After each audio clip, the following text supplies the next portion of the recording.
Hey, what's up, Yoon-Fam? It is I.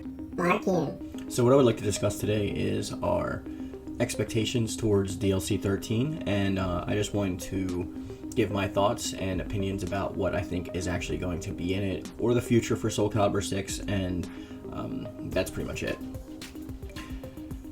So I've seen a lot of things in my comment section being floated around, like they hope that we get some new modes, or they hope that we get like new voices or new hair or something like that. I would expect this to be pretty standard as far as what we actually are going to get in the pack.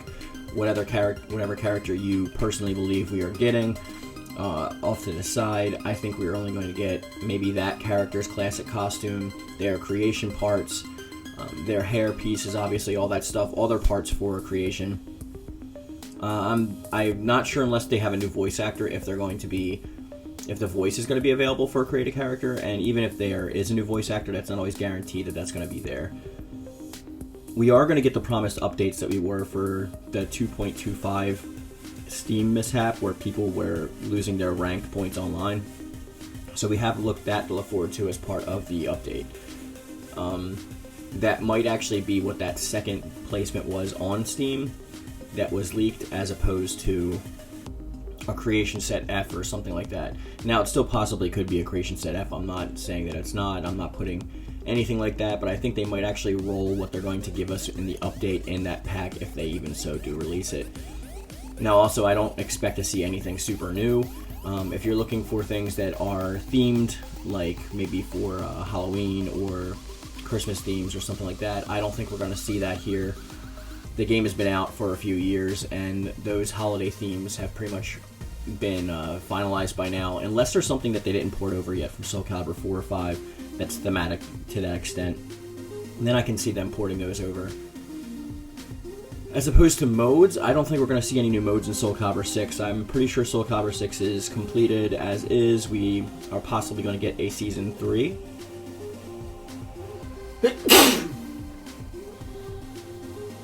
And whatever standard fare that comes with that. But I wouldn't expect to see any additional modes, guys. If we're going to see anything in the future of Soul Calibur 6, we may actually get a next-gen port which has, upscaling to 4K, solid 60 frames per second, stuff like that, the standard stuff for PS5 and Xbox Series X. But I don't think beyond that we're going to get anything for Soul Calibur 6. This is not including Season 3. I think Season 3 is going to be rolled out over the next year, and they're going to be co-working on that and Soul Calibur 7 simultaneously. I don't expect Soul Calibur 7 to come out until at least 2023. It could be 2022, but I'm not pushing it. I'm pretty sure it's going to be 2023 or 2024, because just like they do with all of the games, Soul Calibur tends to come out in the mid-range of a console's life cycle, so I wouldn't expect it within the first, let's say, like 3 or 4 years. Also, to note on top of that, when it comes to the actual characters, what are we going to see? Well, if it is indeed Algol, which I don't 100% believe that it is, we will be able to use his style for a created character. All the other boss styles are in the game, except for obviously Inferno, but he's a mimic character. He's kind of a mimic character. He's not really a mimic character, but as far as everyone goes, he's the only one that we don't have in the game. Could they lock Algol off, like to not being able to use, like they have in the past? Sure, they could, but I think they know that people would be a little upset by that. Now, if it is Hwang Sung-gyung, I believe that we're going to see new moves with the character. Obviously, he's going to have his original kicks, his original throws, a lot of his various special attacks and sword variations, but I think that we're going to see a lot more unique stuff thrown in there. That is if he is indeed getting Blue Thunder or something akin to that. I think that they won't really change up the sword too much. He'll probably get the same weapon that he had before. I'm not expecting them to change anything that way when it comes to that. All in all, I'm keeping my expectations low for this, because if we are getting a Season 3, this is the midway point for the DLC, so I wouldn't expect anything like huge. Perhaps they go off with a bang, but usually these things more often than not go off with a whisper, and they just update the game via patches in the future. We are seeing the end of the game's life cycle. It has been out for a while, and even though we're going to be playing this game probably for the next 3 years, I don't intend to see anything else post Season Pass 3, and like I said, a possible next-gen iteration of the game. I'm not 100% to that, but I'm pretty sure that's going to work on. I mean, like, they're probably going to get a bigger budget for Soul Calibur 7, and if they do make a next-gen port for Soul Calibur 6, it will count towards the sales of this game, which will help intensify their budget for the next iteration of the series. So that would always be a good business move on their end to get those new people who are clamoring for those new consoles to grab their next-gen version. Even if they make it like a free upgrade, it'll still count as a unit being passed on a different system, because the PS5 version will have a different IMEI, then it'll have a different code than the PS4 version or any iteration like that. So when they do actually tally up the sales, it will count as a separate sale, even if it's a free upgrade.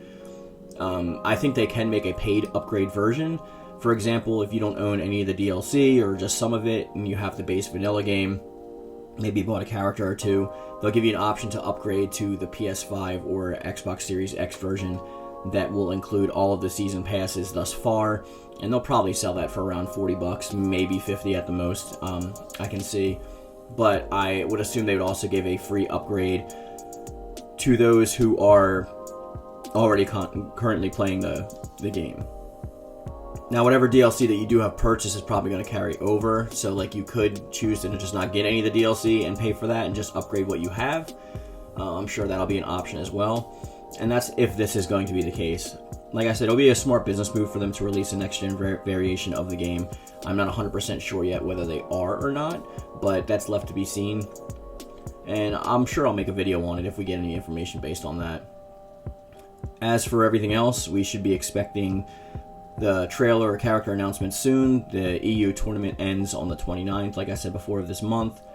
So we should be looking forward towards maybe that afterwards, after that, like perhaps a stream after, or just an announcement on Twitter or something akin to that. I'm sure we'll get a trailer drop, and then we'll get the character maybe a few days after. But that's all I got for you today, guys. Let me know in the comment section down below, what do you think the future of Soul Calibur 7 holds? What do you expect for the DLC? What are you hoping for in the DLC? Are you keeping your expectations tempered so you're not disappointed by over-expecting too much that they're not going to deliver? Any all thoughts are always welcome in the comment section down below, guys. I want to thank you for watching and listening, and as always, thank you. And thank you.